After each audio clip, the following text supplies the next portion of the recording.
Bismillahirrahmanirrahim. Assalamu alaikum. This is Aisha Nawaz and I am your teacher of biology. Hopefully you all are perfectly fine with the grace of Allah Almighty. So start with the new topic, effect of malnutrition. मतलब ये कि जब आप इनएडिक्वेट amount में या फिर insufficient amount में nutrients लेते हैं तो उसका इफ़ेक्ट जो है वो आपकी बॉडी पे क्या होता है, ठीक है। सफिशिएंट या इनसफिशिएंट अमाउंट में जो न्यूट्रिशंस लेते हैं वो फिर आगे फर्दर लीड करता है किसको, माल न्यूट्रिशन को। तो माल न्यूट्रिशन में जो फर्दर कैटेगरीज फॉल करती है उनमें सबसे पहले हमारे पास आता है स्टारवेशन, फिर ये आगे फर्दर लीड करेगा हार्ट डिजीजेस को, कॉन्स्टिपेशन को और ओबेसिटी को।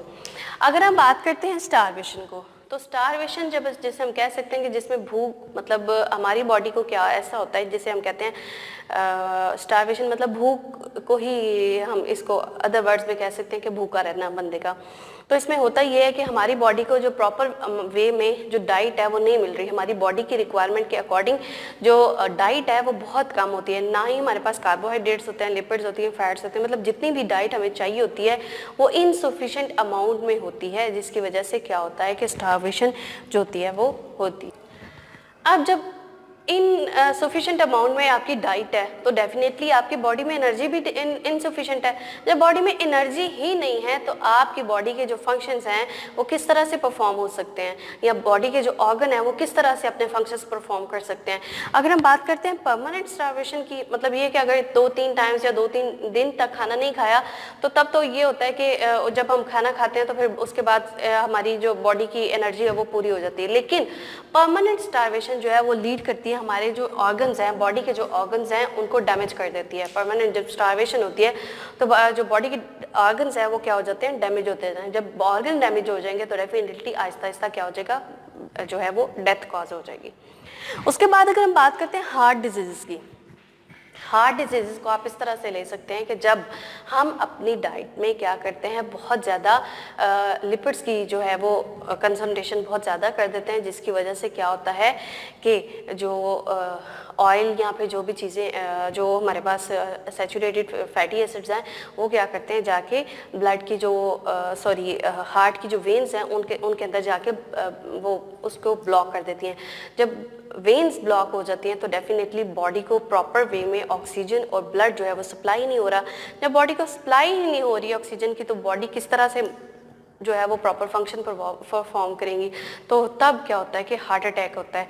तो ये फिर हमारे पास फर्दर बहुत सी जो होती हैं वो इससे कार्डियोवास्कुलर डिजीजेज जो होती हैं वो होती हैं। उसके बाद अगर हम बात करते हैं कॉन्स्टिपेशन की, हमने अपने प्रीवियस वीडियोस में देखा था कि बॉडी को पर पर्सन मतलब एक बंदे को दिन में जो पानी की रिक्वायरमेंट होती है वो कितनी होती है, 2 लीटर। मतलब कि हर इंडिविजुअल को 2 लीटर पानी दिन में लाजमी पीना चाहिए ताकि उसकी बॉडी का जितना भी फंक्शन है वो आराम से और इजीली प्रोसीड हो सके। अब कॉन्स्टिपेशन में होता ये है कि जब आपकी बॉडी में इनसफिशिएंट अमाउंट में वाटर होता है, ठीक है, विदाउट वाटर जो बॉडी जो होती है वो वर्क करती है, बॉडी जो होती है वो ड्राई हो जाती है, टेक्सचर उसका ड्राई हो जाता है, तो फिर क्या होता है आपके पास कॉन्स्टिपेशन हो जाती है। ठीक है, आप डाइट तो ले रहे हैं लेकिन आपके पास जो वाटर है, क्योंकि वाटर भी हमारे पास जो है वो न्यूट्रिएंट्स में आता है, फिर चाहे वो ट्रेस अमाउंट वाले न्यूट्रिएंट्स क्यों ना हो, तो अगर हम पानी नहीं पिएंगे तो ये फिर क्या करेगा, फर्दर लीड करेगा किसको, कॉन्स्टिपेशन को। उसके बाद हमारे पास एट द एंड आता है ओबेसिटी। अब ओबेसिटी एक ऐसी डिजीज है जिसमें आप क्या करते हैं, ओवरवेट हो, मतलब बॉडी जो होती है वो ओवरवेट हो जाती है, बॉडी में फैट की एक्युमुलेशन बहुत ज़्यादा हो जाती है, फैट डेपोजिशन ज़्यादा होती जाती है। ठीक है, मतलब ये कि आप लार्ज अमाउंट में डाइट ले लेते हैं लेकिन जो फिजिकल वर्क होता है, जो आपकी बॉडी को वर्क करना चाहिए वो बहुत थोड़ा होता है। जब आप बहुत ज़्यादा खाना खा लेते हैं और रेस्ट करते हैं तो फिर क्या होती है, बॉडी जो होती है वो एनर्जी स्टोर करती है, स्टोर करते करते फैट डेपोजिशन ज़्यादा होती जाती है। जब फैट डेपोजिशन ज़्यादा होती है तो फिर क्या हो जाती है, ओबेसिटी, मतलब मोटापा आ जाता है।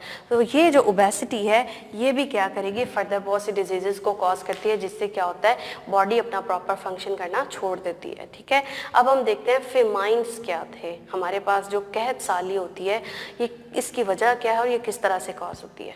फेमाइन जिसे हम कह सकते हैं कहत साली, ये जो है मेजर कॉज है किसका, माल न्यूट्रिशन का। मतलब कि आपकी बॉडी में जितनी भी मतलब फेमाइन जो कहत साली है, ये मेजर कॉज है किसका? मॉल न्यूट्रिशन का।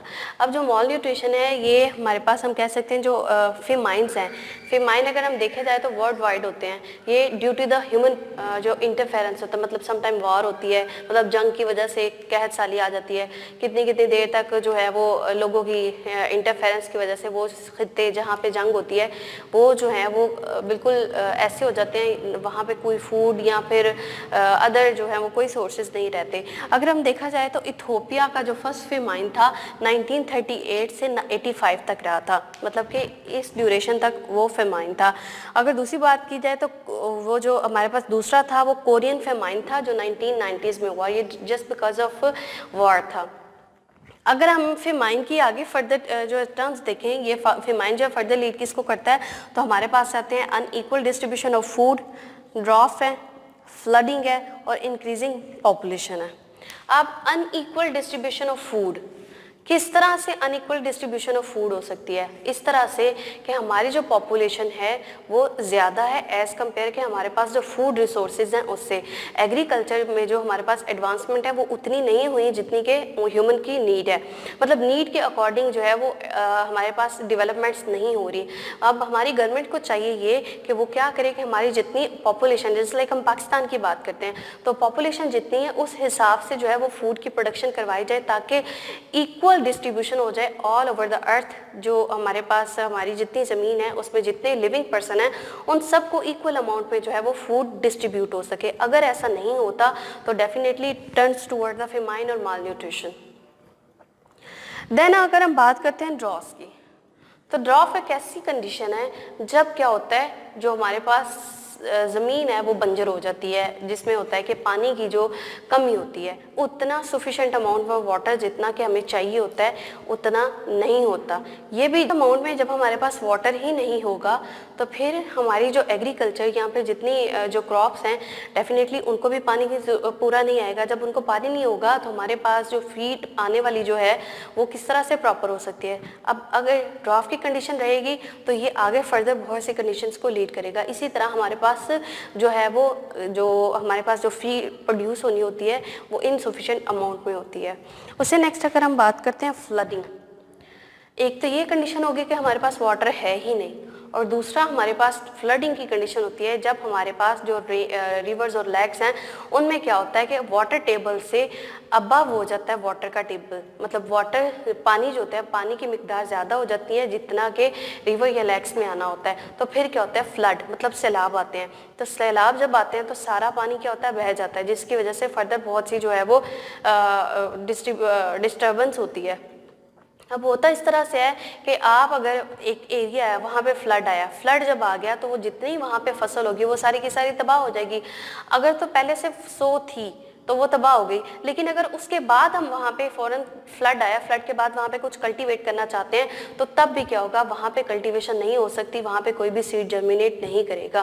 तो ये डेफिनेटली फ्लड भी किसको, फेमाइन को लीड करता है, माल न्यूट्रिशन को लीड करता है कि जब हमारे पास फ्लड आ गया सारी क्रॉप तो हमारी तबाह हो गई, जिसकी जो हमने ज़रूरियात पूरी करनी थी लोगों की, सारी फसलें तो तबाह हो गई, तो जो बनने वाला अनाज था वो हम किस तरह से डिस्ट्रीब्यूट कर सकते हैं।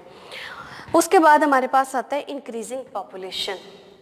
इंक्रीजिंग पॉपुलेशन ही सबसे बड़ी वजह है, मतलब ये कि हमारे पास पॉपुलेशन बहुत ज़्यादा होती जा रही है लेकिन उस लिहाज से जो सोर्सेज एंड डाइट के या न्यूट्रिशंस के वो पूरे नहीं हो रहे। हमारे पास इतने सोर्स ही नहीं हैं, इतनी मतलब सोर्सेज नहीं है जिसकी वजह से हम क्या कर सकते हैं कि अपनी जो है वो रिक्वायरमेंट पूरी कर सकें अपनी जो है आवाम की, और जितने लोग हैं प्रेजेंट, जितनी भी हमारी आबादी है उसको मैक्सिमम मतलब उनकी एटलीस्ट उनको जितनी चाहिए अमाउंट में डाइट उतनी प्रोवाइड कर सकें। तो पॉपुलेशन इंक्रीज होती जा रही है डे बाय डे, और जो रिसोर्सेज हैं एग्रीकल्चर है वो तबाह होती जा रही है, उनमें कोई प्रोडक्शन नहीं है, उनमें फर्दर कोई एडवांसमेंट नहीं है। हमारी गवर्नमेंट को चाहिए कि जो हमारे पास एग्रीकल्चर है उसमें ऐसी एडवांसमेंट लाए जिससे क्या हो सके कि हमारे पास मैक्सिमम फूड जो है प्रोड्यूस हो जाए, फूड कंपटीशन ना हो, क्योंकि फूड कंपटीशन होता है तो फिर मॉल न्यूट्रिशन होता है। जब फूड कंपटीशन ख़त्म होगा, हमारे पास एक्सेस अमाउंट पे फूड होगी, तो फिर हम क्या कर सकते हैं, जितने भी लोग प्रेजेंट हैं उन सबको डिस्ट्रीब्यूट कर सकते हैं इजीली, ताकि हम जो है मॉल न्यूट्रिशन पे काबू पा सकें। तो ये था हमारे पास मॉल न्यूट्रिशन और फेमाइन, और इसके अलावा हम लोगों ने स्टारवेशन और बहुत सी टर्म्स पढ़ी जो फर्दर जो लीड करती हैं एक्सेसिव और इनएक्सेसिव अमाउंट ऑफ डाइट को। इंशाल्लाह ताला अपने नेक्स्ट लेक्चर में मिलते हैं, तब तक के लिए अल्लाह हाफिज़।